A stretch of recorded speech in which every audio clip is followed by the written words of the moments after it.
I never expected to spend my 68th birthday sleeping in an abandoned garage, surrounded by the scent of motor oil and decades of dust. Yet here I was, fumbling with an unfamiliar key in the dark, tears blurring my vision as my son's words echoed in my mind.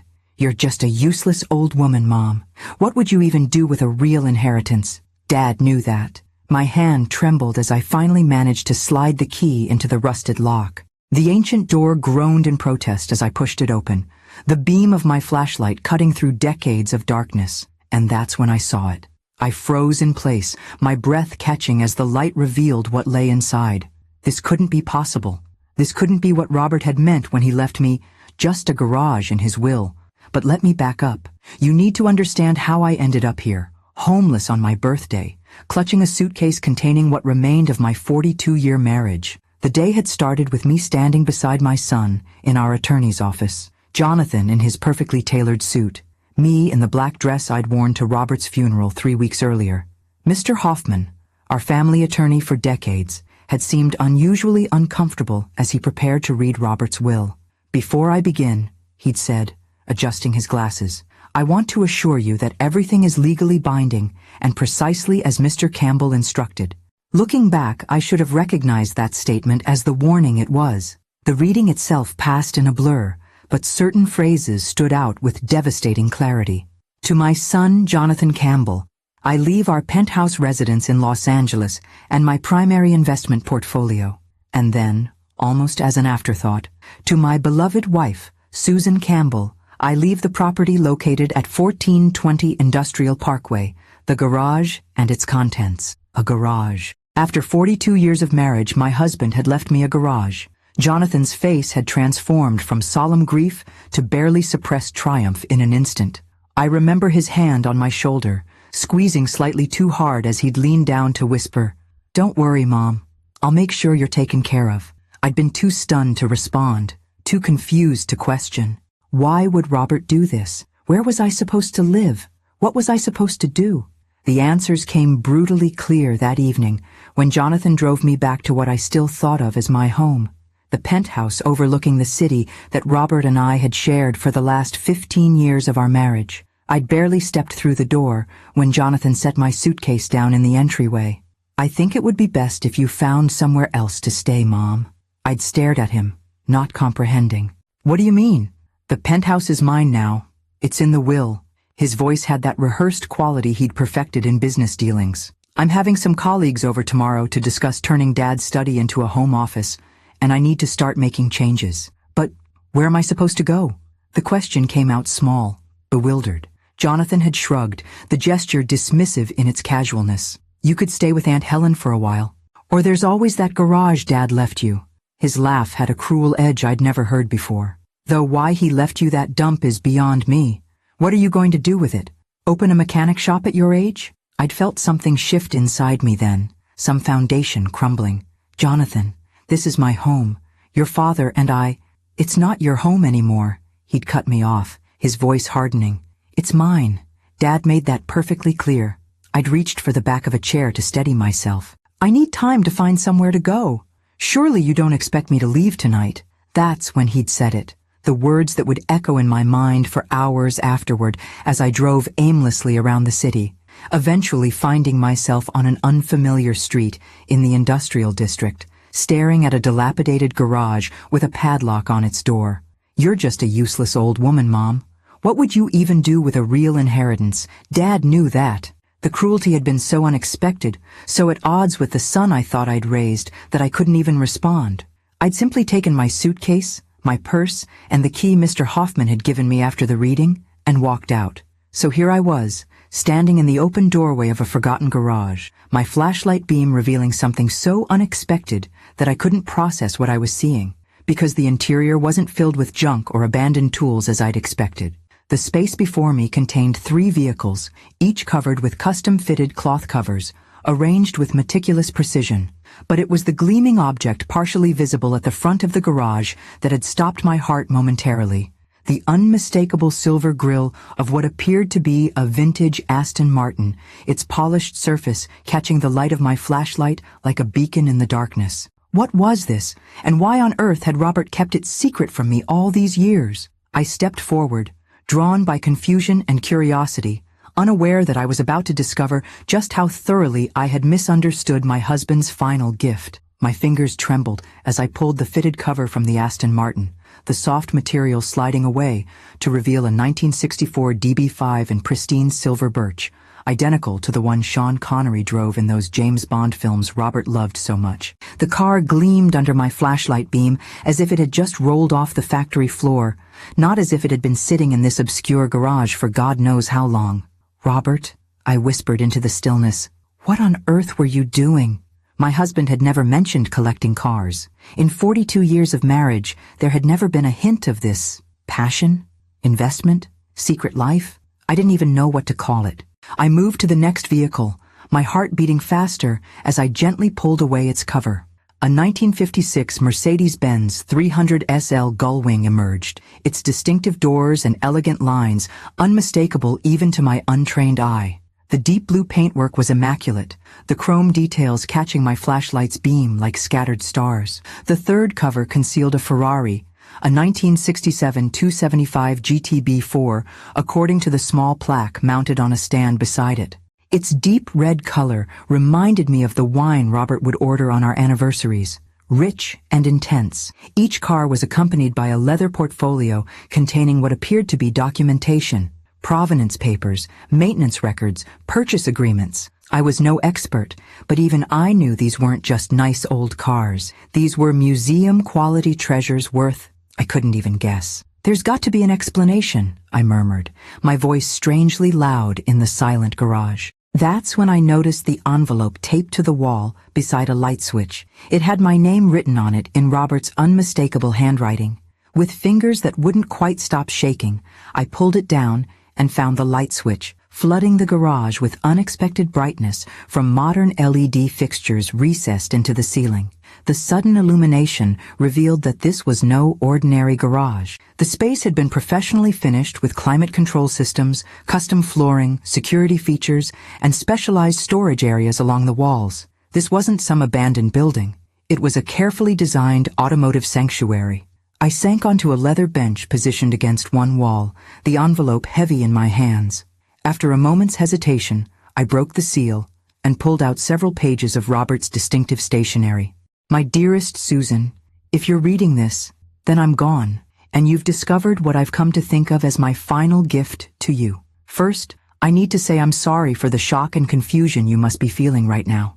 The secrecy wasn't meant to hurt you, but to protect what I was building for your future. 6 years ago, when I received my diagnosis, the doctors gave me 5 years at best. I beat their timeline by a year, but I knew our time together was limited, and I needed to ensure you would be taken care of after I was gone."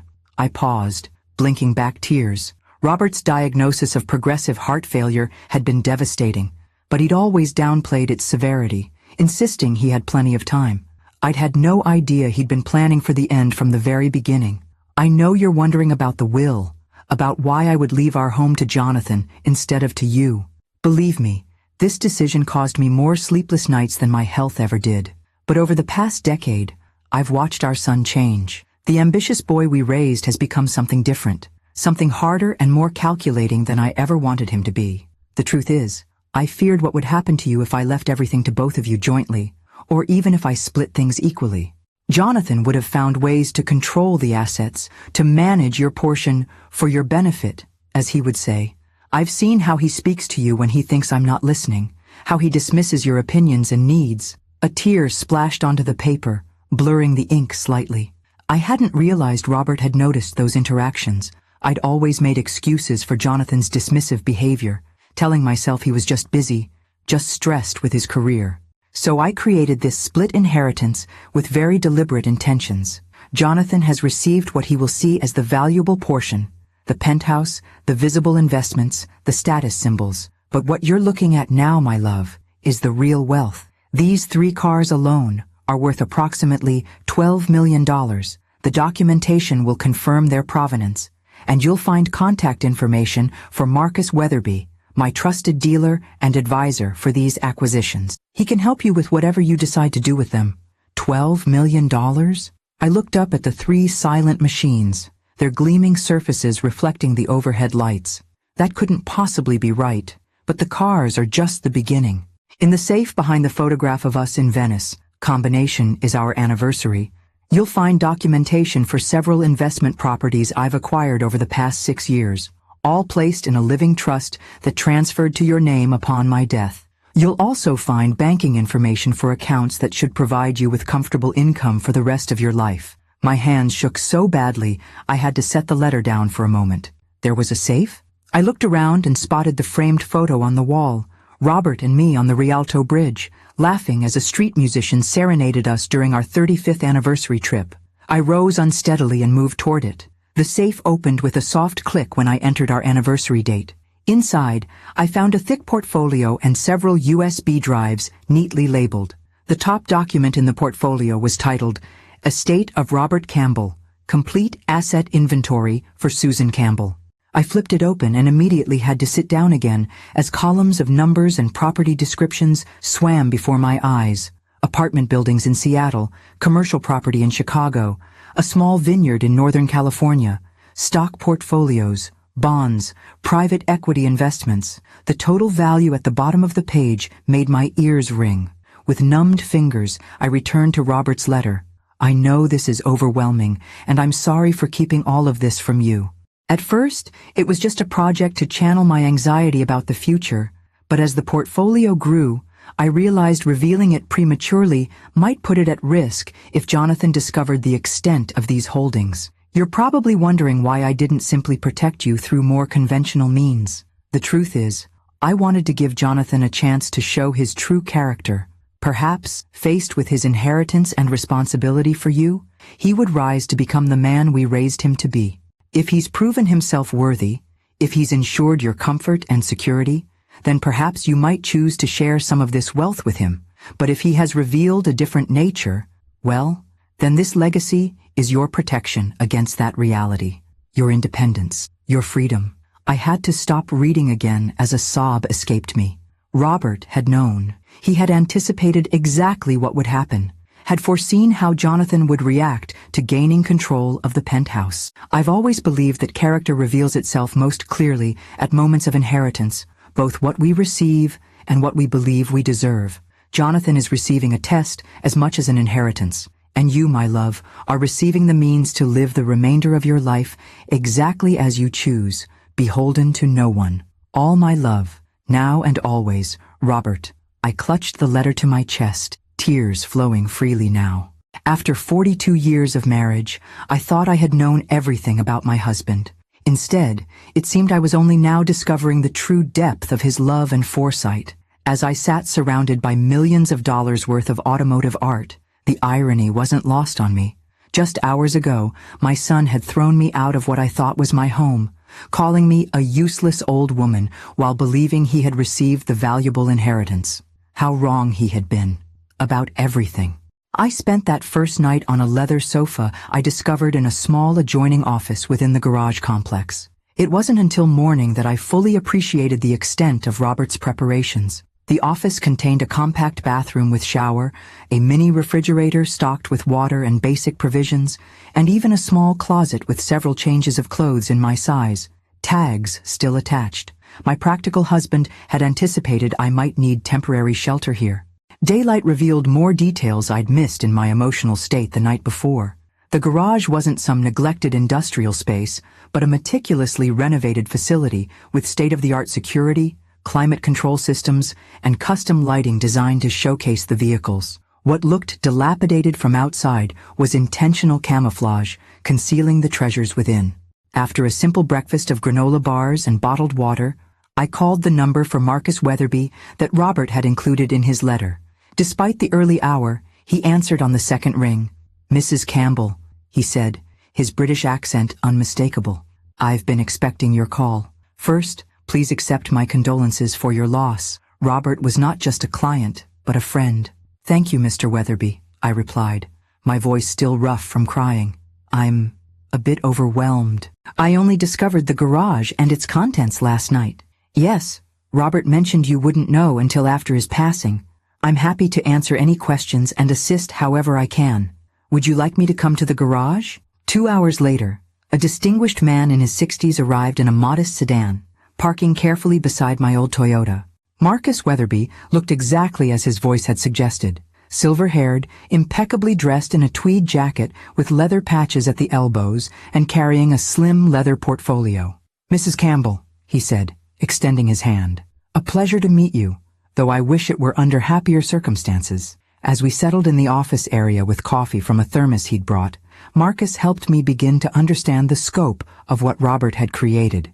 "Your husband began acquiring these vehicles approximately 6 years ago," he explained, opening his portfolio. He was extraordinarily methodical in his approach. Each purchase was carefully researched for authenticity, provenance, and investment potential.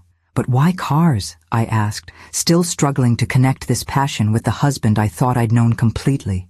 "Robert never showed any particular interest in automobiles beyond our regular vehicles." Marcus smiled gently. "He explained that to me once. He said cars were tangible, beautiful assets that brought joy simply by existing. Unlike stocks or bonds, they could be appreciated on multiple levels, as art, as engineering marvels, as historical artifacts, and as financial investments. He wanted to leave you something you could see and touch, not just numbers on a statement." My throat tightened at this insight into Robert's thinking. It was so like him, practical, yet deeply thoughtful. "The collection is currently worth approximately $12 million, as Robert indicated in his letter," Marcus continued, "but its value has been increasing steadily. These particular models are considered blue-chip investments in the collector car world." "And what am I supposed to do with them?" I asked, gesturing toward the 3 gleaming vehicles. "Whatever you wish, Mrs. Campbell. You could sell them individually or as a collection. You could maintain them as investments. You could even drive them, though that would affect their value somewhat." He paused, studying me carefully. "There's no rush to decide. Robert paid for secure storage and maintenance for the next 5 years. After Marcus left, promising to return whenever I needed him, I sat in the quiet garage contemplating my situation. Less than 24 hours ago, I'd believed myself to be essentially homeless, cast out by my son and mysteriously disinherited by my husband. Now I was discovering I was a wealthy woman with options I'd never imagined, but I had nowhere to live except this peculiar garage with its hidden amenities. I spent the day going through the portfolio from the safe, gradually comprehending the extent of Robert's secret financial maneuvering. Beyond the cars, he had assembled an impressive collection of income-producing properties and investments, all carefully structured to transfer to me seamlessly upon his death. One document particularly caught my attention: the deed to a modest but lovely cottage in Carmel, a coastal town we had visited several times over the years and always loved. According to the paperwork, Robert had purchased it 4 years ago, fully furnished and ready for occupancy. I had a home, a real home, not just this garage, however valuable its contents. As evening approached, my phone rang, Jonathan's number flashing on the screen. I hesitated, then answered, curious what he might say after our last interaction. "Mom? Where are you?" His voice held irritation rather than concern. "Aunt Helen said you haven't contacted her." "I'm fine, Jonathan," I replied, keeping my tone neutral. "I found somewhere to stay." "Well, I need you to come pick up the rest of your things from the penthouse. I'm having the interior designers start work tomorrow, and they need everything cleared out." No apology. No acknowledgement of his cruelty. Just more demands and dismissal. "I see," I said, a strange calm settling over me. "And when would be convenient for you?" "Tomorrow morning, before 9. I have meetings all day." I thought about the documents spread before me, proof of Robert's careful planning and deep love. I thought about the son who could so casually discard his mother when she became inconvenient, and I made a decision. "I'll be there," I said. After hanging up, I called Marcus back and asked if he could recommend a good attorney specializing in estate matters. By the time night fell, I had appointments scheduled with both legal counsel and a financial advisor for the following afternoon. I spent my second night in the garage office more comfortably than the first, my mind no longer reeling with shock, but instead methodically planning my next steps. I thought of Robert, imagining him carefully orchestrating this elaborate protection for me, all while keeping it secret to shield it from Jonathan's potential interference. "You knew him better than I did," I whispered to Robert's memory as I drifted toward sleep, our own son. The realization was painful but clarifying. Robert's unusual will hadn't been a rejection of me, but an act of profound love and foresight. He'd sacrificed having me share in his secret project during his final years to ensure I would be truly independent after he was gone. Tomorrow, I would face Jonathan one more time, collect whatever personal treasures remained in what had been our home, and then begin my new life, one that Robert had carefully crafted for me from the shadows. As I fell asleep, I found myself wondering what expression would cross Jonathan's face if he knew what was housed in the worthless garage he had mocked. But that revelation, if it ever came, would be on my terms and my timeline. For now, I had the advantage of being underestimated, a useless old woman with a secret fortune and a growing determination to honor Robert's final gift by using it wisely. The next morning, I arrived at the penthouse precisely at 8:45, having taken care with my appearance in a way I hadn't bothered with for weeks. I wore one of the new outfits from the garage closet, a simple but elegant pantsuit in navy that fit surprisingly well, and had styled my hair carefully. Small rebellions, perhaps, but they helped fortify me for the confrontation ahead. Jonathan opened the door with phone in hand, barely glancing up as I entered what had been my home for 15 years. The space already felt different, emptier, colder somehow. Several of my decorative pieces were missing, and the family photos that had lined the hallway had been removed, leaving ghostly rectangular marks on the walls. "Finally," he said, tucking his phone into his pocket. "I've boxed up most of your personal stuff. The designers will be here at 9:30, so we need to be efficient." No greeting, no inquiry about where I'd spent the night after he'd thrown me out of my home, just immediate focus on his own convenience. "Good morning to you too, Jonathan," I replied, my voice steadier than I expected. "I see you've already started redecorating." He shrugged, leading me toward the master bedroom where several cardboard boxes sat stacked on what had been my side of the bed. "No point waiting. The place needs a complete update to maximize its value." "Its value?" I echoed. "You're planning to sell it?" "Eventually. It's oversized for one person, and the market's hot right now. I figure I'll renovate, enjoy it for a year or so, then flip it for a substantial profit." The casual dismissal of the home Robert and I had created together stung, but I merely nodded. "I see. And Robert's things?" Jonathan gestured vaguely toward more boxes in the corner. "I kept the Rolex in his cufflink collection. The rest is just clothes and old man stuff. You can take whatever you want. The rest is going to donation." "Old man stuff," I repeated softly, approaching the boxes. Inside the first one, I found Robert's beloved books, his collection of vintage fountain pens, the sweater I'd given him last Christmas that still faintly carried his scent. Each item a piece of the man I'd loved, now designated as worthless by our son.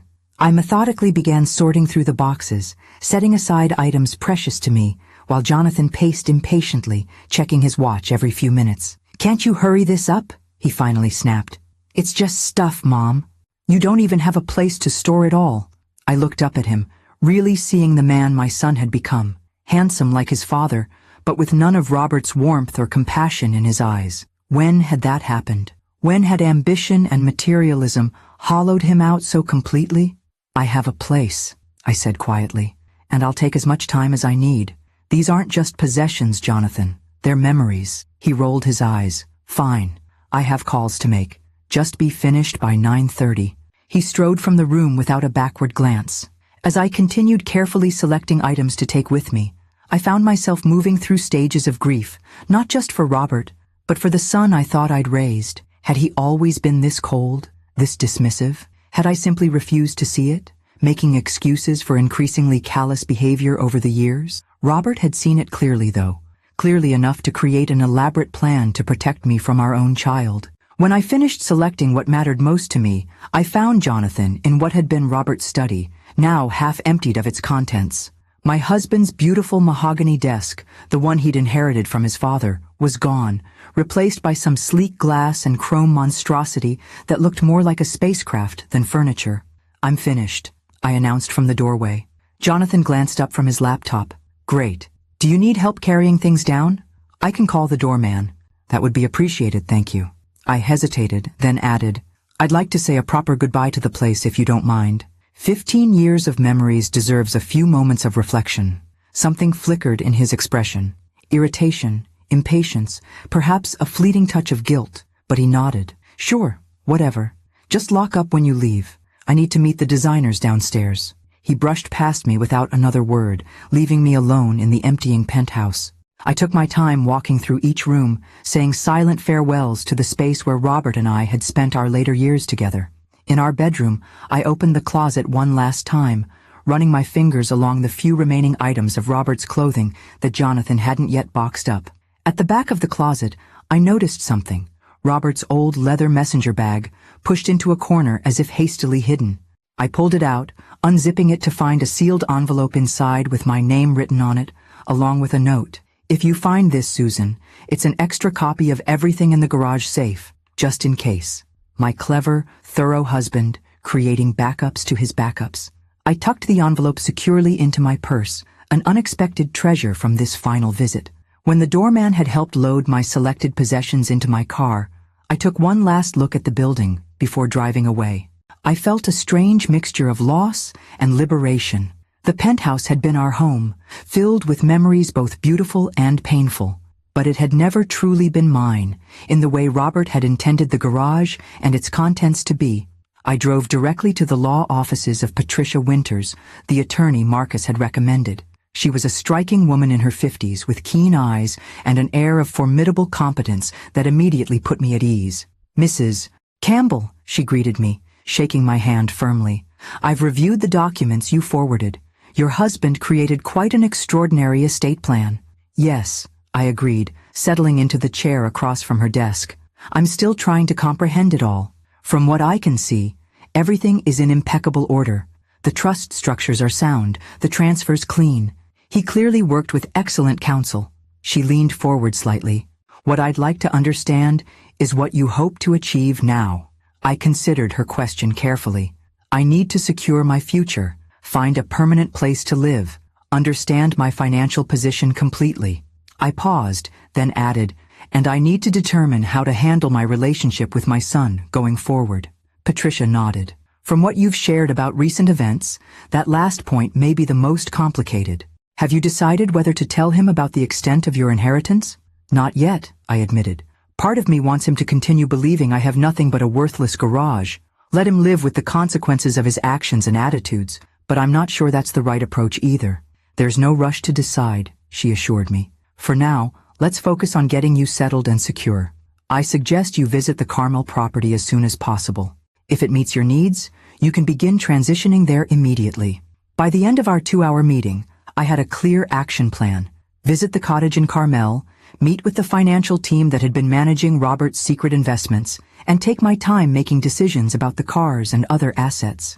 As I left Patricia's office, my phone buzzed with a text from Jonathan.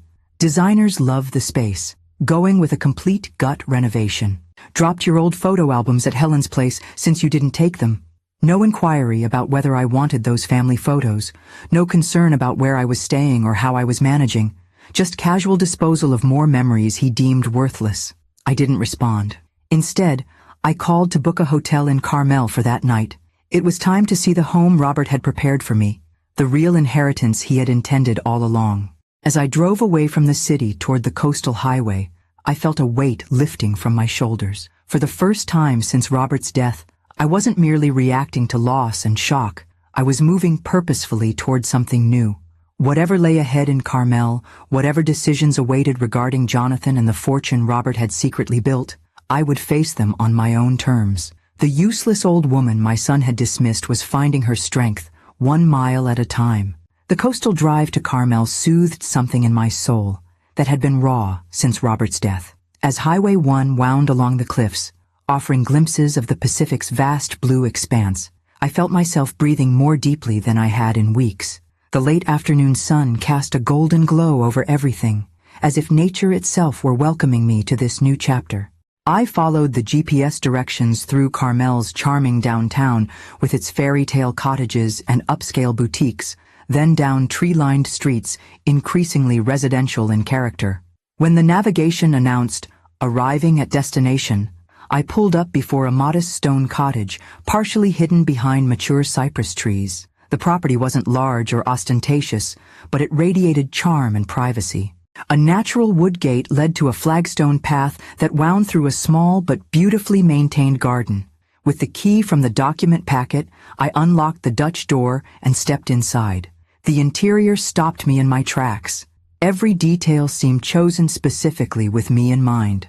The living room featured built-in bookshelves surrounding a stone fireplace, with comfortable seating in the colors and styles I'd always preferred. Natural light poured through multi-paned windows, illuminating hardwood floors covered with hand-woven rugs in subtle patterns. I moved through the space in wonder. The kitchen was updated but traditional, with a small breakfast nook overlooking the garden. The single bedroom was cozy rather than large, but it opened onto a private patio with a glimpse of the ocean between neighboring properties. But it was the small study off the living room that finally broke through my composure. There, above a simple writing desk, hung a painting I recognized instantly, a watercolor of the Venice Canal, where Robert had proposed, created by a street artist all those decades ago. We'd lost the original in a move years before, but here was a perfect replica, as if Robert had commissioned it from my memory. The tears came then, not the desperate sobs of recent weeks, but a gentler release. Robert had created this space for me with such care, such attention to the things that would bring me comfort and joy. Even in death, he was caring for me in ways I was only beginning to understand. I sank into a window seat cushioned in my favorite shade of blue, watching the last light of day filter through the trees. For the first time since receiving news of the will, I felt truly at home. A soft knock at the door roused me from contemplation. Opening it, I found an elegant woman in her 70s standing on my doorstep, a covered dish in her hands. "Hello," she said warmly. "You must be Susan. I'm Margaret Winters, your neighbor 2 doors down. Robert asked me to keep an eye out for when you arrived." I blinked in surprise. "You knew Robert?" She nodded, offering the dish. "He visited several times over the past few years, preparing the cottage. I'm one of the few people who knew about his project. He made me promise not to reach out until you came to claim the place." Her eyes crinkled kindly. "It's just a simple casserole. I thought you might not want to worry about cooking your first night here." I accepted the dish, oddly touched by this continuation of Robert's care. "Thank you. Would you like to come in?" Over tea in the kitchen, Margaret shared details that filled more gaps in my understanding. "Robert was so meticulous about getting everything right," she explained. "He'd bring photos of your home in the city, trying to capture your aesthetic while creating something that belonged here in Carmel." "I had no idea he was doing any of this," I admitted. "He kept it completely secret." Margaret nodded thoughtfully. "He mentioned that, said it was for your protection, though he didn't elaborate." She studied me with gentle directness. "He did say that when you finally came, you might need a friend.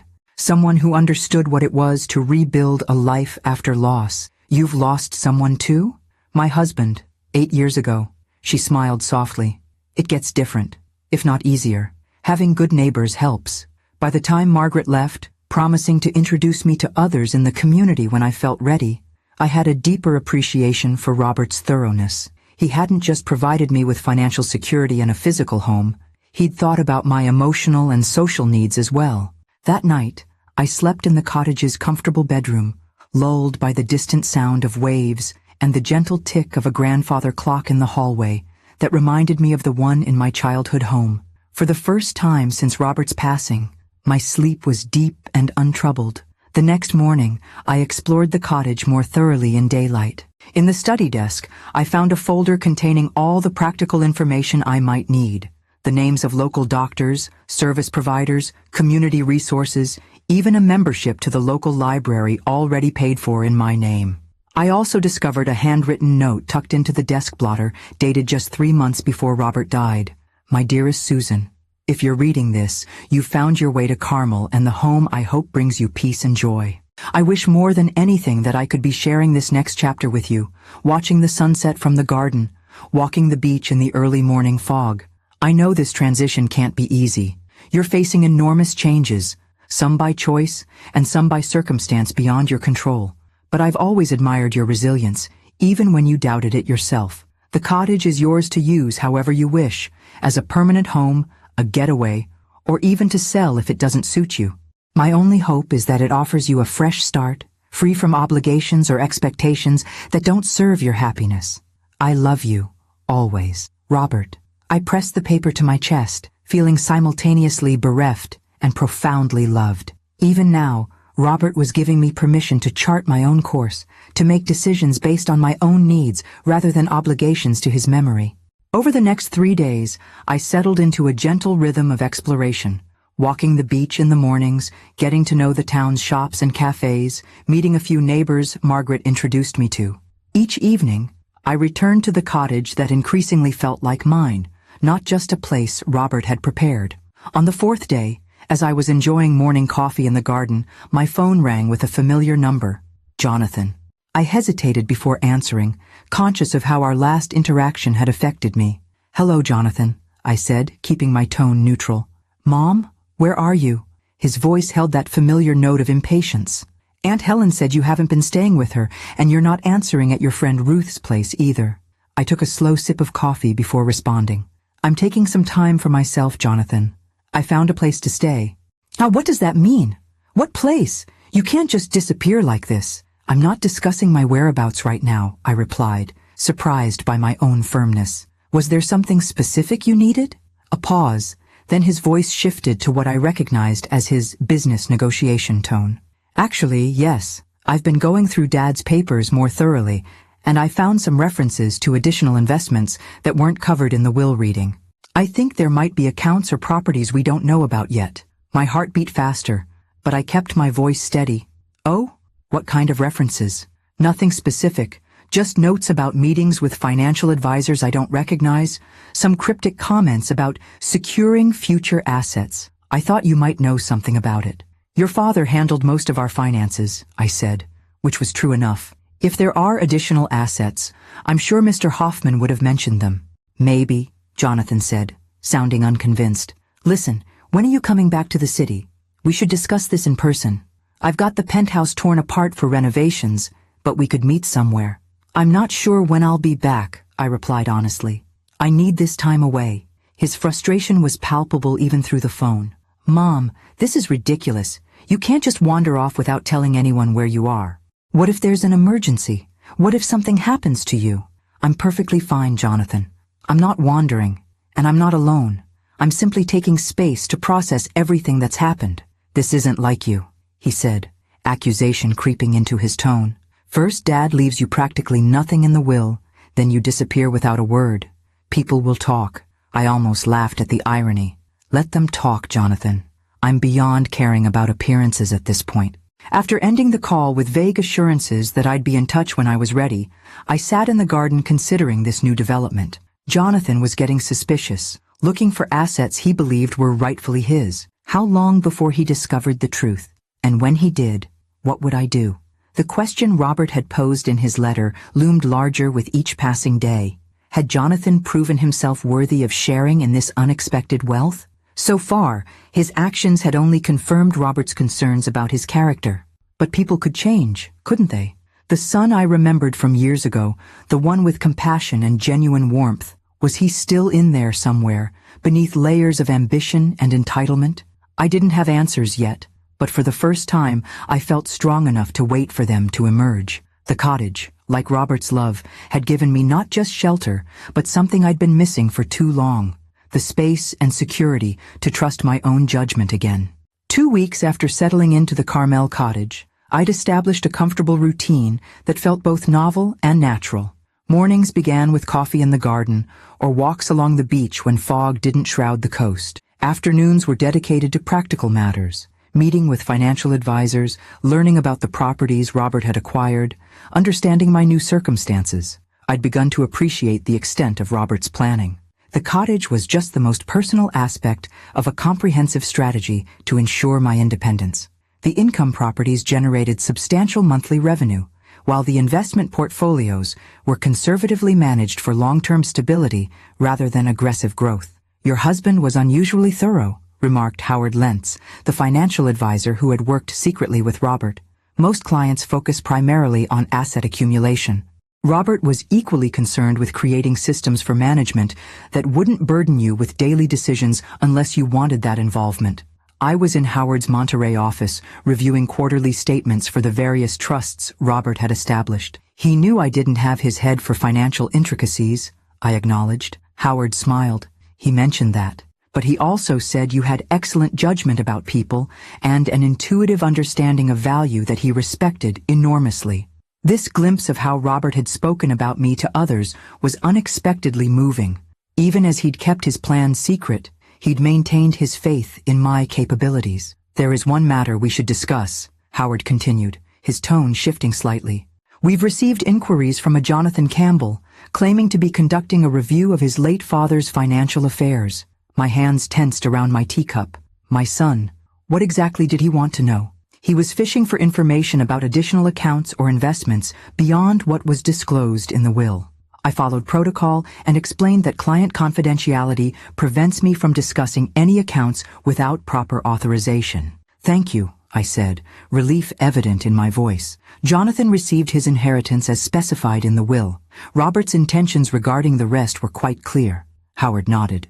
"We'll continue maintaining that position, but you should be aware. He's been persistent, contacting several firms associated with your husband's investments." This wasn't surprising.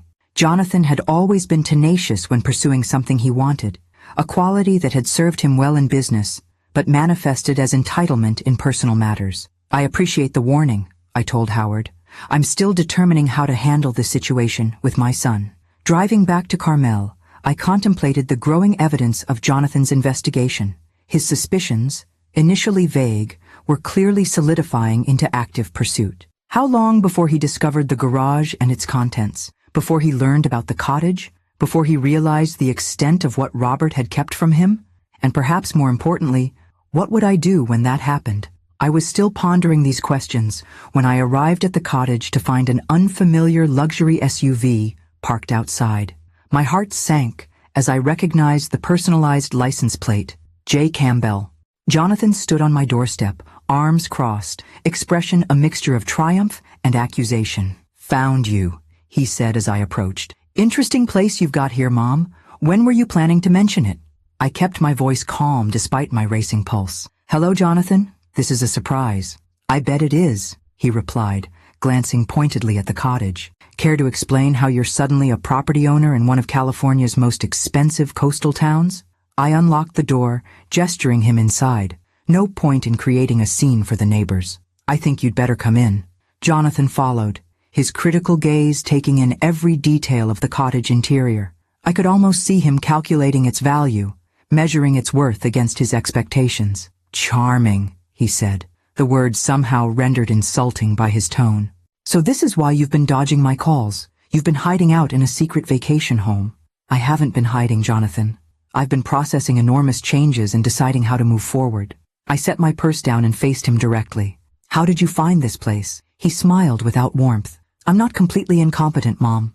When you disappeared, I hired a private investigator to locate you. Basic welfare check on an elderly parent who vanished after showing signs of confusion following her husband's death. The calculated manipulation of his approach, casting me as potentially senile to justify invasive investigation, struck like a physical blow. "I see. And this investigator tracked me here." After some effort, yes. The property records were interesting reading. Apparently, Dad purchased this place 4 years ago but kept it out of his regular accounts. Jonathan's eyes narrowed, which made me wonder what else he might have hidden. I moved to the kitchen, filling the kettle for tea, a small action to buy myself time. Robert made his decisions about the will for his own reasons. The cottage was meant to be a surprise. Jonathan followed, leaning against the doorframe. "A surprise," he repeated flatly.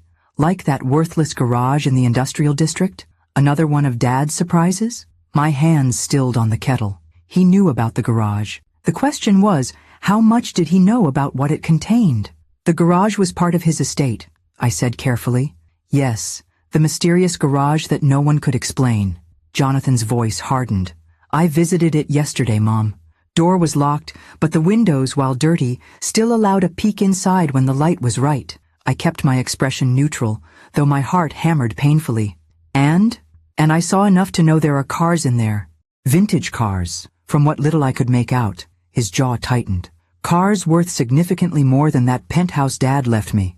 The penthouse that comes with maintenance fees I can barely afford since most of the liquid assets went into trust funds I can't access." So there it was. Jonathan had discovered part of the truth, but not its full extent. He'd seen the cars but likely didn't realize their true value or know about the additional properties and investments. Your father made his choices, Jonathan. The penthouse and investment portfolio he left you are substantial gifts. Gifts? He scoffed. The penthouse needs hundreds of thousands in repairs that I discovered only after starting renovations. The investment portfolio barely covers my existing commitments.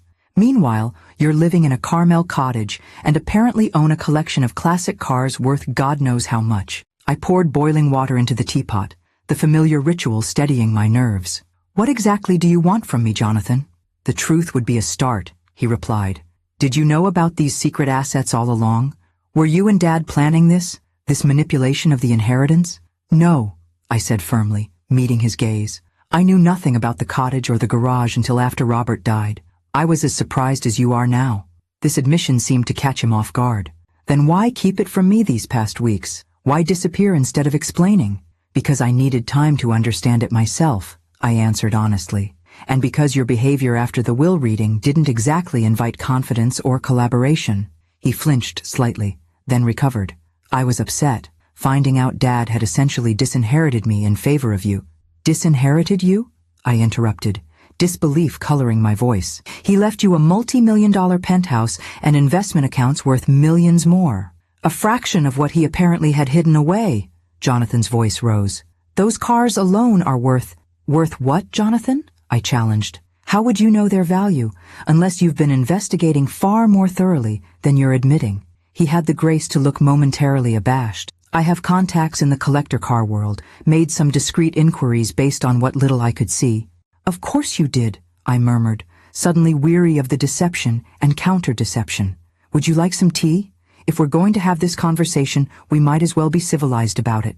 This mundane offer seemed to deflate some of his righteous anger. He nodded, taking a seat at the breakfast nook while I prepared 2 cups. As we sat facing each other across the small table, I saw something beneath Jonathan's indignation that I hadn't noticed before.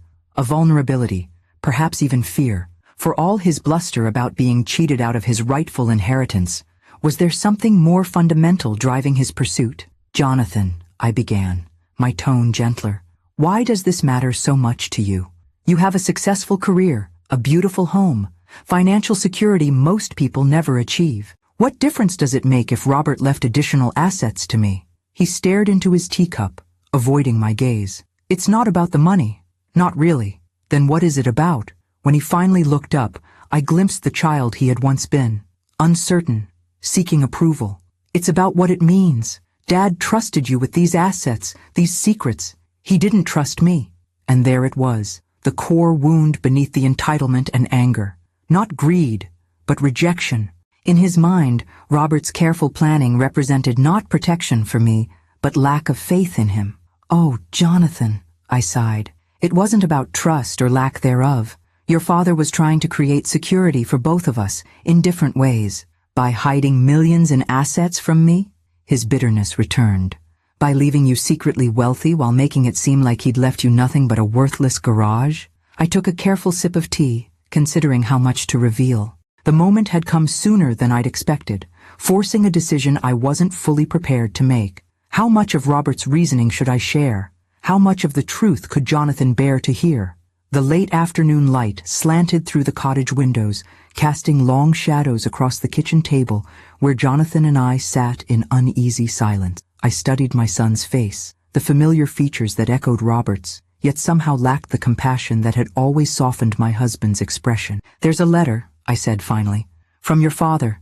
It explains his decisions more clearly than I could. Jonathan's posture stiffened. A letter? You've had a letter explaining all this and didn't think to share it? It was addressed to me, Jonathan, and given how you treated me after the will reading, I wasn't exactly eager to share something so personal. I met his gaze steadily. You called me a useless old woman and threw me out of my home. His eyes flickered away, a hint of discomfort crossing his face.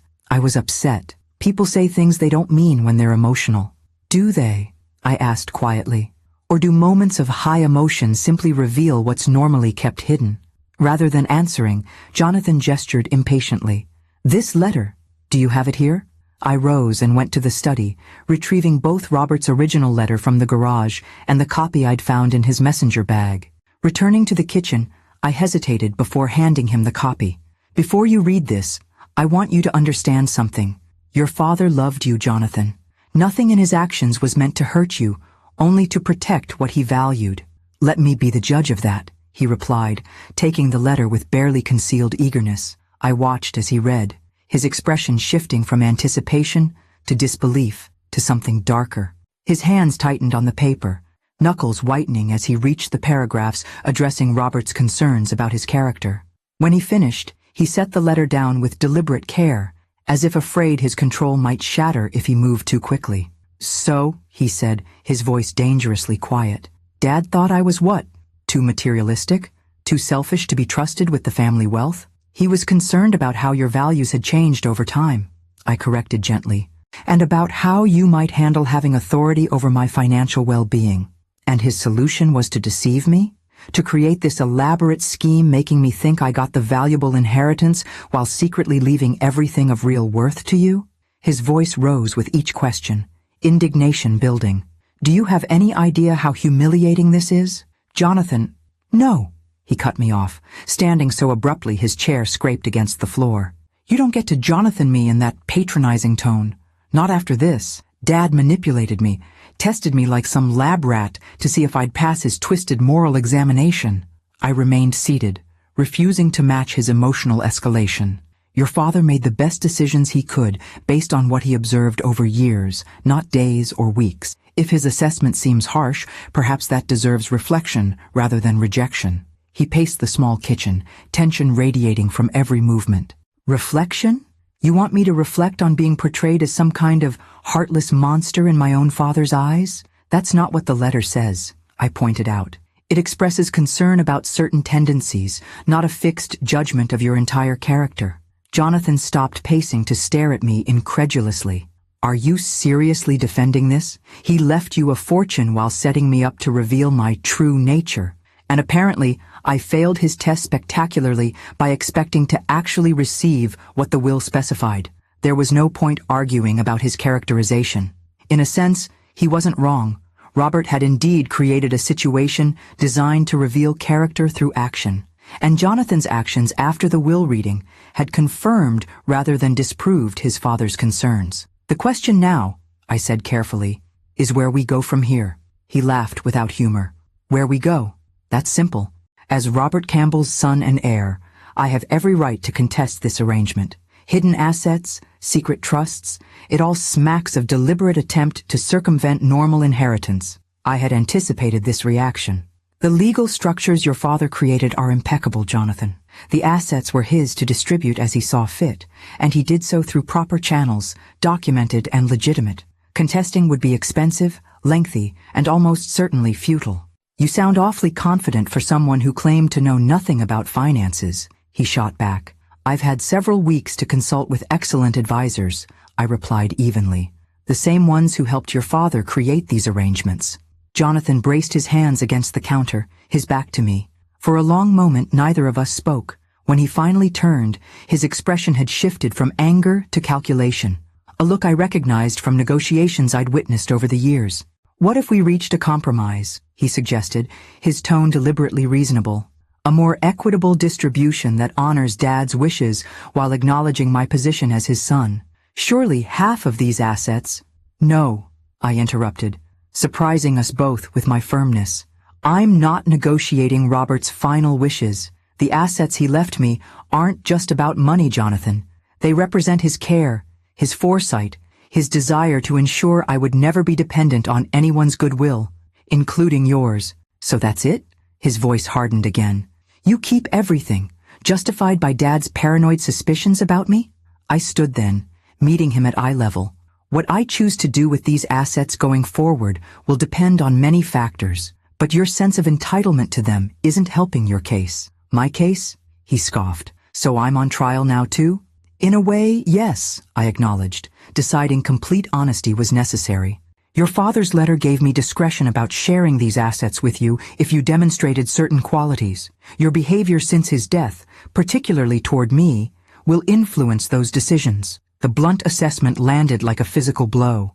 Jonathan stared at me as if seeing a stranger. Perhaps he was. The compliant, accommodating mother he'd taken for granted had been replaced by someone with clear boundaries and expectations. "You can't be serious," he finally managed. "You're actually going to hold Dad's fortune hostage based on whether I pass some subjective character assessment?"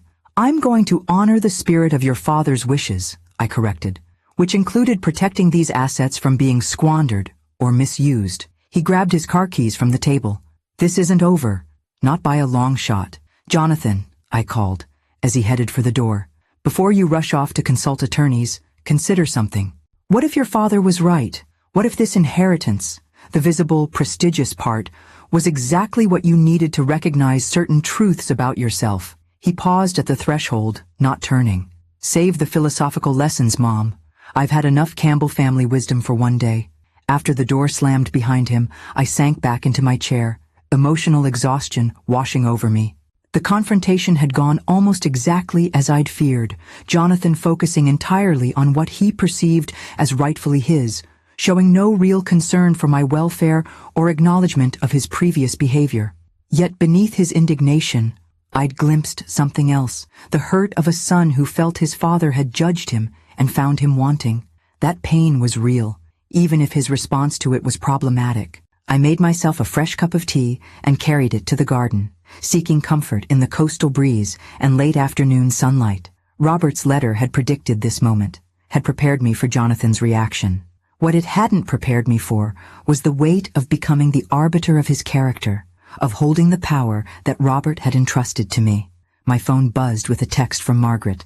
"Saw your son leave in quite a hurry. Everything okay? I'm making lasagna if you'd like company tonight." The simple kindness brought unexpected tears to my eyes. "Company would be wonderful," I replied. "It's been a difficult afternoon." As I watched the sun begin its descent toward the Pacific, I contemplated the path ahead.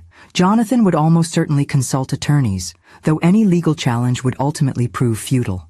The real question was whether this confrontation would drive him further into entitlement and resentment, or whether, as Robert had hoped, it might eventually prompt genuine reflection and growth. Either way, I had decisions to make, about the cars, about the properties, about how much to share with Jonathan, and under what conditions. Robert had given me not just wealth, but responsibility, a final act of faith in my judgment that both honored and burdened me. For now, though, I would have dinner with my new friend. I would continue establishing my life here in this peaceful cottage, and I would give Jonathan the space to process his anger and disappointment, hoping that somewhere beneath the entitled man he'd become, the thoughtful boy we'd raised might still exist, waiting to emerge. 3 months after Jonathan's angry departure from the cottage, autumn arrived in Carmel with subtle shifts, slightly cooler mornings, changing light that painted the coastline in softer hues, fewer tourists crowding the village streets. I had settled into a rhythm that felt increasingly natural, dividing my time between maintaining the cottage, exploring my new community, and managing the responsibilities that came with Robert's unexpected legacy.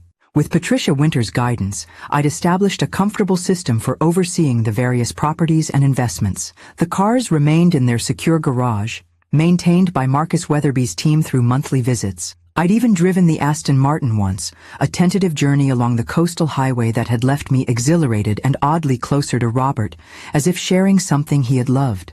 Jonathan and I maintained a strained détente, communicating primarily through formal emails about practical matters. As Patricia had predicted, his initial legal inquiries about contesting the inheritance had fizzled once attorneys confirmed the solidity of Robert's arrangements. His most recent message, 2 weeks earlier, had been coldly professional, requesting certain family photographs and documents with no personal inquiries about my welfare. I was pruning roses in the front garden when a car I didn't recognize pulled up to the cottage. A woman emerged, tall, professionally dressed, with the brisk efficiency of someone accustomed to managing crises. She approached with a business card already extended. "Mrs. Campbell? I'm Diane Reeves, Jonathan's assistant. May I speak with you briefly?" Something in her manner, tense, urgent beneath the professional veneer, sent a ripple of concern through me. "Of course. Is everything all right?" She glanced around as if assessing privacy. "Perhaps we could speak inside." In the cottage living room, Diane perched on the edge of the sofa, declining my offer of tea.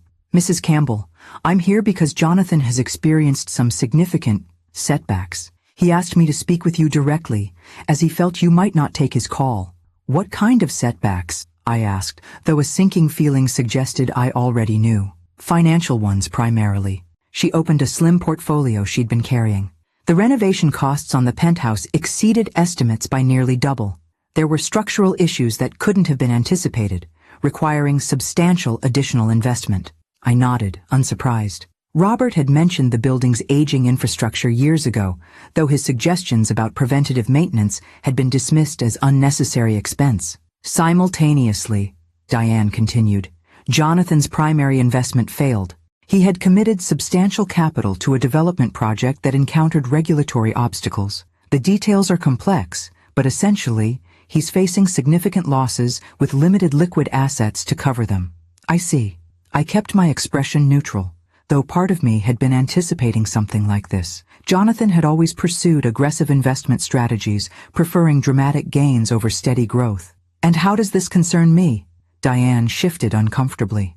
Jonathan is facing potential foreclosure on the penthouse. The renovation loans use the property as collateral, and with the investment failure, he cannot meet the payment schedule. That's unfortunate, I said carefully, but I'm still not clear on why he sent you to me with this information. She met my gaze directly.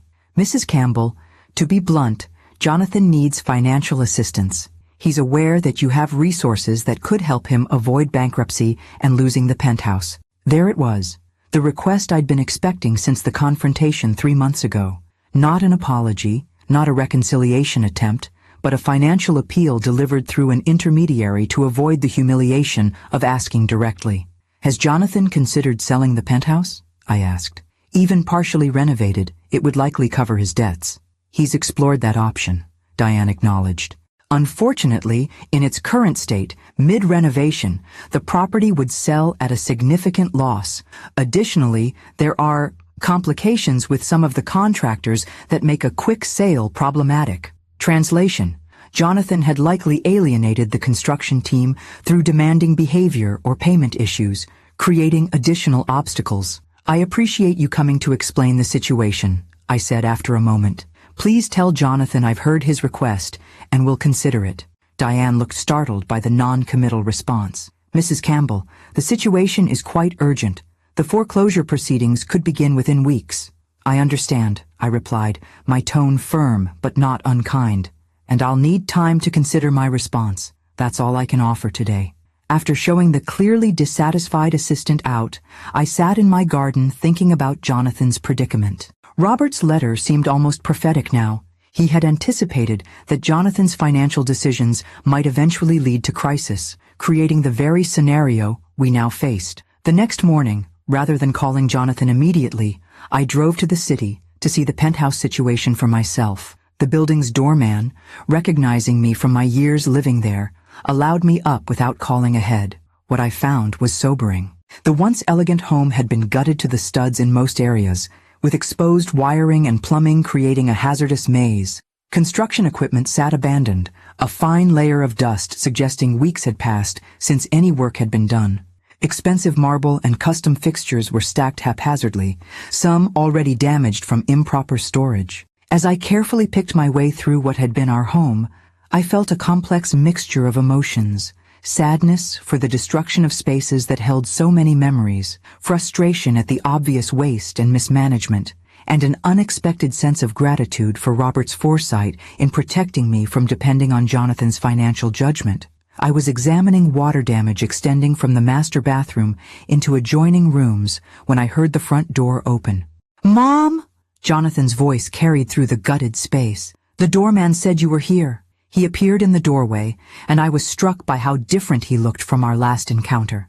His normally immaculate appearance had slipped. His clothes were still expensive but slightly rumpled, his face showing the strain of sleepless nights. He'd lost weight, the sharpened angles of his face emphasizing how much he resembled Robert in his more difficult moments. "I wanted to see it for myself," I explained, gesturing to the demolition surrounding us. Jonathan ran a hand through his hair, a gesture of frustration I recognized from his childhood.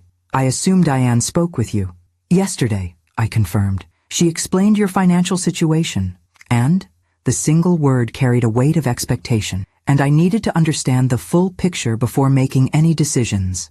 I stepped carefully around a pile of discarded fixtures. This is quite different from what you described when you started the renovations. He gave a short, humorless laugh. Yes, well, things rarely go as planned in construction, or in life. Jonathan, I said gently, what happened with the investment project Diane mentioned? Something in my tone must have broken through his defensive posture.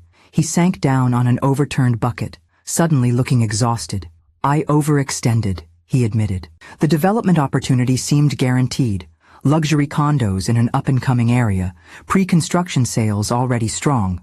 I committed not just available capital but borrowed against other assets, including the anticipated increased value of the penthouse after renovations. And then, environmental review found contamination issues that weren't disclosed in the initial site assessment. Remediation costs made the project non-viable. Investors pulled out. He gestured vaguely. The domino effect was comprehensive. I looked around at the destruction surrounding us, both the physical demolition and the wreckage of Jonathan's financial stability. Why didn't you reach out sooner? I asked. Before things reached this point? His expression hardened. After our last conversation? After discovering Dad's manipulation and your role in it? Pride, I suppose. Or stubbornness, the Campbell family traits. Both powerful motivators, I acknowledged, remembering similar moments of Robert digging in his heels against practical considerations when his pride was at stake. So, Jonathan said after a moment, his attempt at casual inquiry undermined by the tension in his voice. Have you made your decision about helping me? I met his gaze directly. I'm willing to help, Jonathan, but not unconditionally, and not by simply writing a check to cover your debts. Relief and wariness battled in his expression. What conditions? We'll need to discuss that properly, I replied, picking my way back toward the front door. Not here, surrounded by the evidence of hasty decisions. Come to Carmel tomorrow. We'll talk about a path forward that addresses both your immediate crisis and the underlying patterns that created it. He looked like he wanted to argue, to push for immediate commitment, but necessity overcame impulse. Fine, tomorrow. As I left the building, the contrast between the ruined penthouse and my peaceful cottage in Carmel couldn't have been starker. Jonathan had received what appeared to be the valuable inheritance, the prestigious address, the visible wealth. I had received what seemed worthless, an abandoned garage, an unknown cottage. Yet here we were, our fortunes dramatically reversed through a combination of Robert's planning and Jonathan's choices. Tomorrow would bring difficult conversations and decisions. For tonight, I would return to Carmel, to the home Robert had so thoughtfully created, and consider how best to honor both his concerns and his hopes for our son. Jonathan arrived at the cottage precisely at the agreed time of 11 the next morning, his appearance markedly more polished than the previous day, a deliberate effort, I suspected, to project control he no longer possessed. I had spent the morning preparing, not just mentally, but physically, setting the stage for our conversation with intentional care. You have a lovely view, he commented stiffly as I led him through the cottage to the back patio, where I'd arranged comfortable seating and a light lunch. Your father chose well, I agreed. He remembered how much I loved the coast. Jonathan's expression tightened at the mention of Robert, but he said nothing as he took the offered seat. The patio overlooked a small but meticulously maintained garden that sloped gently downward, offering glimpses of the Pacific between neighboring properties. The setting was peaceful, private, and neutral ground for the difficult conversation ahead. After pouring us both iced tea, I turned to face my son directly. Before we discuss your financial situation, I'd like to show you something. I handed him a leather portfolio I'd prepared that morning, containing selected documents from Robert's records. Jonathan opened it warily, as if expecting another unwelcome revelation. These are financial projections and maintenance assessments for the penthouse, I explained as he scanned the pages. Your father commissioned them 3 years ago, anticipating eventual major systems failures in the building. The estimates closely match what you've encountered in your renovations. Jonathan frowned. Dad never mentioned any of this. He tried, I corrected gently. Several times, you dismissed his concerns as excessive caution, unnecessary expense. He showed you these reports during your last Christmas visit before his diagnosis. A flicker of recognition crossed his face. The boring building assessment he kept bringing up at dinner. The same. I took a sip of my tea. Robert wasn't just being cautious. He was trying to prepare you for exactly the situation you're facing now. Jonathan set the portfolio aside, his jaw tightening. If you've brought me here just to say I told you so on Dad's behalf. I haven't, I interrupted. I'm establishing context for my decision about helping you. Robert saw this coming. Not just the building issues, but the pattern of choices that has led to your current crisis. And what pattern is that, exactly? His tone was defensive, but I caught genuine confusion beneath it. Prioritizing appearance over substance, I said simply. Pursuing impressive gains over sustainable growth. Dismissing caution as unnecessary pessimism. I met his gaze directly. The same qualities that led you to throw your mother out of her home rather than consider her needs alongside your plans. He had the grace to look momentarily abashed. I shouldn't have handled it that way. No, I agreed. You shouldn't have. A silence fell between us, filled only by the distant sound of waves and the occasional call of seabirds. Jonathan fidgeted slightly, unused to this directness from me. Throughout his adult life, I had been the mediator, the smoother of rough edges, the one who accommodated his moods and absorbed his dismissals. So what are you proposing? He finally asked. What are these conditions for your help? First, complete transparency, I replied. I need to see everything. All accounts, debts, contracts, commitments. No hidden liabilities or convenient omissions. He nodded stiffly. Fine. What else? Professional financial management going forward, I continued. You've demonstrated that your judgment in these matters is compromised by impulsivity and overconfidence. Any funds I provide will be structured through trusts with appropriate oversight. His expression darkened. So, I'll be on an allowance? Like a child? Like someone who has made serious financial miscalculations and needs guardrails while rebuilding, I corrected. It's not punitive, Jonathan. It's protective of both the assets and yourself. And I suppose you'll be controlling these trusts? Bitterness edged his voice. No, I said, surprising him. Independent trustees with fiduciary responsibility. I'm not interested in controlling your life, only in ensuring that help I provide actually leads to sustainable improvement rather than temporary relief. He absorbed this, visibly struggling between his desperate need for assistance and his resistance to the implied loss of autonomy. What about the penthouse? It's still technically mine. The practical solution would be to sell it, I said, watching his reaction carefully. Even in its current state, it would cover a significant portion of your debts. You could start fresh, perhaps in a more manageable property. Sell it? The idea seemed to genuinely shock him. But it's our family home. It's where Dad and you... It's a physical space, Jonathan, I interrupted gently. One that you were eager to gut and transform just months ago. The memories don't reside in the walls. He stood abruptly, pacing the small patio. You don't understand. Selling would be admitting complete failure. Everyone would know. And there it was, the core of his resistance. Not emotional attachment to our family home, but concern about the public perception of selling it under financial duress. Image over substance, yet again. People already know, I said quietly. Construction halted months ago. Contractors have filed liens. The financial community discusses these matters. He stopped pacing, shoulders slumping slightly. I've really destroyed everything, haven't I? The naked vulnerability in his voice caught me off guard. For the first time since Robert's death, I glimpsed my son beneath the defensive posturing, confused, overwhelmed, and finally facing the consequences of years of prioritizing appearances over reality. Not everything, I said, my tone softening. But you've created a significant challenge that will require equally significant changes to address. Jonathan sank back into his chair, looking suddenly exhausted. So, what exactly are you offering? A structured way forward, I replied. I'll establish a trust that will satisfy the most pressing creditors and prevent foreclosure. We'll bring in professionals to either complete the renovations appropriately or prepare the penthouse for sale, depending on what makes financial sense after proper assessment. And in return? In return, you agree to financial oversight for a defined period.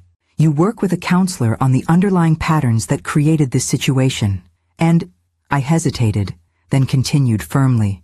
You make amends for how you treated me after your father's death. His eyes snapped to mine. Amends? What does that mean exactly? It means acknowledging the harm done. It means understanding that relationships have consequences just as financial decisions do. I leaned forward slightly. Jonathan, I'm not offering help purely as a financial transaction. I'm offering it as a mother who believes her son can be better than his recent behavior suggests. Something in my words seemed to penetrate the armor he'd maintained throughout our recent interactions. He looked away, blinking rapidly. I didn't mean what I said that day, he said quietly. About you being useless. I was angry and lashing out. Perhaps, I acknowledged, but those words didn't emerge from nowhere. They reflected an attitude toward me, toward older women generally, that you've harbored for some time. He didn't deny it, which represented its own small progress. I need time to think about all this, he finally said. It's a lot to process. Take the time you need, I replied. But remember that your creditors' timelines won't adjust to your contemplation schedule.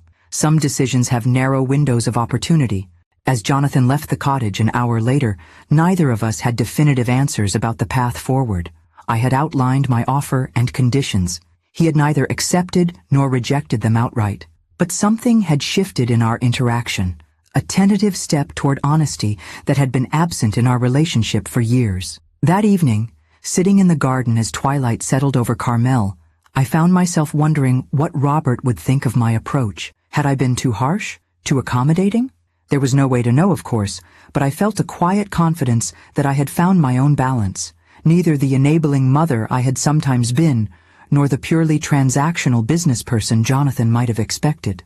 The path ahead remained uncertain. Jonathan might reject my conditions out of pride, or accept them with hidden resentment rather than genuine understanding. But for perhaps the first time in our adult relationship, I had spoken my truth clearly, without cushioning it to protect his feelings or preserve artificial harmony. Whatever came next would be built on that foundation of honesty, however uncomfortable it might be. And in that, I believed Robert would recognize the wisdom of his unconventional inheritance plan, not in the distribution of material assets, but in the opportunity it had created for both Jonathan and me to finally see ourselves and each other clearly. Spring returned to Carmel, painting the cottage garden with bursts of color that seemed impossibly vibrant against the blue backdrop of the Pacific. Nearly 9 months had passed since Robert's death, 6 since my discovery of the garage's contents, and 4 since Jonathan's financial crisis had forced a reckoning between us. Those 4 months had brought changes I couldn't have imagined during our tense conversation on the cottage patio. After 3 days of silence following my conditional offer, Jonathan had called with a response that surprised me with its simplicity. I'll do it. All of it. Whatever it takes. The journey since that acceptance had been neither simple nor smooth. The financial restructuring alone had required weeks of intensive work with accountants and attorneys, uncovering the full extent of Jonathan's financial entanglements, some significantly worse than he had initially disclosed. The penthouse required difficult decisions, ultimately resulting in a compromise, completing essential renovations to make it marketable, then selling it to cover the most pressing debts. More challenging than these practical matters was the emotional work Jonathan had committed to undertaking. Weekly sessions with a therapist specializing in family dynamics and financial psychology had initially been approached with skepticism, but gradually became a source of genuine insight. Our own relationship entered new territory as well, territory neither of us navigated perfectly, but with increasing honesty on both sides. I was tending to the roses that framed my garden gate when a now familiar car pulled into the cottage driveway. Jonathan emerged carrying a small package, his appearance noticeably different from both his former polished executive persona and the desperate man who had faced financial ruin months earlier. His clothing was still quality, but less ostentatious, his demeanor more relaxed. He had even grown a short beard that softened the sharp angles of his face, making him look remarkably like Robert in his younger days. "The garden looks amazing," he commented, greeting me with a kiss on the cheek, a gesture that had once been perfunctory but now carried genuine warmth. "You've really transformed this place. Just working with what your father started," I replied, setting aside my gardening tools. "Coffee on the patio?" As we settled into what had become our routine for these monthly visits, I noted the ease that had gradually replaced the tension of our earlier interactions. Jonathan still struggled sometimes with the financial constraints the trust imposed, still occasionally reverted to old patterns of judgment or dismissiveness, but the changes were undeniable. "The penthouse closing is next week," he informed me, stirring his coffee. "Final walkthrough went well. We'll clear about 40% more than the initial distress sale estimates, thanks to the targeted renovations. That's excellent news, I said. It will give the trust more flexibility for your next steps. About those next steps, Jonathan set down his cup carefully. I wanted to run something by you. I've been offered a position with a community development organization focusing on affordable housing projects. I raised my eyebrows, unable to hide my surprise. Jonathan's career had always been in high-end commercial real estate and luxury developments, with frequent dismissals of affordable housing as financially unattractive. It's obviously a significant pay cut from my previous positions, he continued, but the trust structure means basic living expenses are covered and... He hesitated, searching for words. It feels like meaningful work, using what I know about development for something beyond profit margins. That sounds like a significant shift in focus, I observed carefully. What prompted it? Jonathan gazed out toward the ocean for a moment before answering. Remember that project that failed? The luxury condos? The site was eventually sold at bankruptcy auction to a non-profit housing developer. They're building mixed-income housing there now. Efficiently, thoughtfully designed, environmentally conscious. I've been consulting with them informally for a few months and... He shrugged, a gesture somehow both self-conscious and proud. I'm good at it. The technical aspects of development without the pressure to maximize every dollar of profit. I studied my son's face, noting the genuine animation as he described the project. It sounds like you found something that engages more than just your business acumen. Dad would probably find it ironic, Jonathan acknowledged with a rueful smile. Me ending up working in affordable housing development after years of chasing luxury markets. I think he'd be pleased, I corrected gently. He always admired competence directed toward worthwhile goals. Jonathan nodded, then reached for the package he had brought. Speaking of Dad, that's partly why I brought this. The penthouse clearance uncovered some things I thought you should have. Inside the carefully wrapped package was a small wooden box I recognized immediately. Robert's collection of cufflinks and tie pins, items Jonathan had initially claimed for himself during our rushed clearing of personal effects. I kept these thinking they represented some connection to Dad, Jonathan explained, watching as I opened the box. But I realized recently they were just things. The real connection to him isn't in possessions. Beneath the cufflinks lay something else, a small velvet pouch containing my original wedding band, which I had assumed lost during the penthouse chaos. I found it in Dad's study safe, Jonathan said as I slipped the simple gold band from the pouch. Along with this, he handed me a small envelope with my name written in Robert's handwriting. Inside was a card containing just a few lines. For our 45th anniversary, coming soon. The first band was a promise of the life we would build. This one celebrates the life we created. All my love, always. Tucked into the card was a jeweler's receipt for a custom eternity band, dated just weeks before Robert's final hospitalization. An anniversary gift he hadn't lived to give me. He was planning ahead, even then, I said softly, tears blurring my vision. Always thinking of future moments. The jeweler still had the order, Jonathan said. I picked it up for you. He withdrew a small box from his pocket and handed it to me.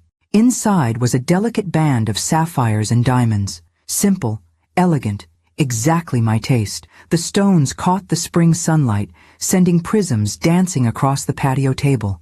Oh, Robert, I whispered, slipping the band onto my finger alongside my original wedding ring. They complemented each other perfectly. The plain gold of beginnings, the gemstones of a journey completed. Jonathan watched quietly, allowing me this moment of connection with his father. When I finally looked up, I saw something in his expression I hadn't witnessed in years. A softness, a respect untainted by impatience or calculation. Thank you, I said simply. This means more than I can express. We talked for another hour, discussing his potential new position, my ongoing projects restoring the cottage garden, and the latest updates from the trustees managing the inherited assets. As he prepared to leave, Jonathan paused at the garden gate. I've been meaning to ask, whatever happened with those cars? The ones in the garage Dad left you? I smiled, recalling my most recent conversation with Marcus Weatherby. I'm keeping the Aston Martin.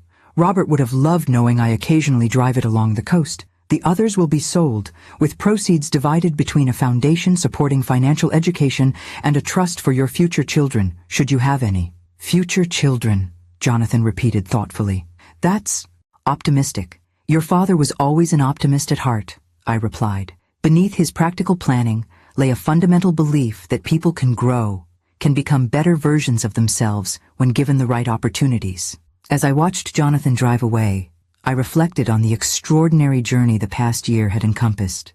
Robert's unconventional inheritance plan had initially seemed cruel in its apparent imbalance, yet had ultimately achieved precisely what he'd hoped: security and independence for me, and a catalyst for Jonathan to confront patterns that were diminishing his life. Not every wound was fully healed between my son and me.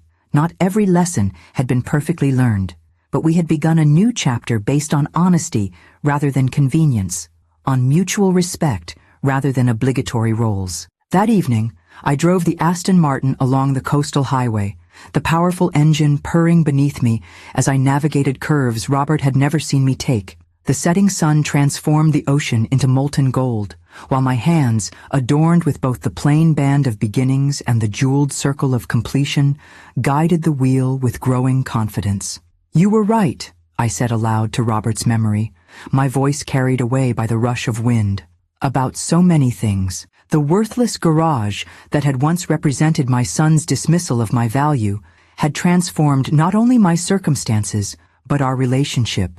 The inheritance that seemed so cruelly imbalanced had proven to be Robert's final act of wisdom and love for both of us. As I turned the car toward home, my home, the cottage by the sea that Robert had prepared with such care, I felt a sense of completion, of circles closing and new ones beginning.